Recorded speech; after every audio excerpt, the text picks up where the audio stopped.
Trial paragraph.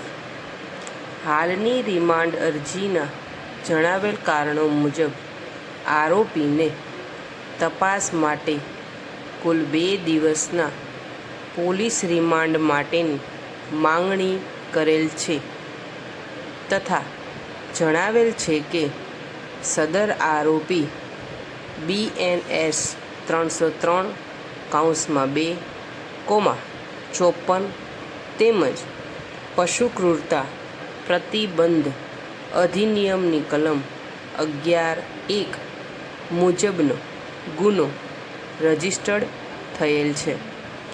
Remand અંગેના કારણો વંચાણે લેતા મજકૂર આરોપી તેની સાથે 3 સહ આરોપીઓએ ભેગા મળી ભેંસોની ચોરી કરેલ, જેમાં બાકીના સહ આરોપીઓને પકડવાના બાકી હોય.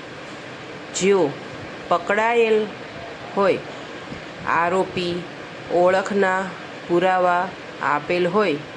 ગુનાના કામે અટક કરવા સારું આરોપીની પોલીસ પાસેની હાજરીની જરૂરિયાત છે અને આ કામે સહ આરોપીના રહેવાના તથા છુપાવવા ઠેકાણા જાણતા હોય તેમજ સહ આરોપીઓ આ ગુન્હામાં સંડોવાયેલ છે કે કેમ તે જાણવા માટે હાલ પૂરતી આરોપીની કસ્ટડી પોલીસ પાસે જરૂરી બને છે, જેથી આરોપીના દિન 2ના રિમાન્ડ મંજૂર કરવા વિનંતી કરેલ છે.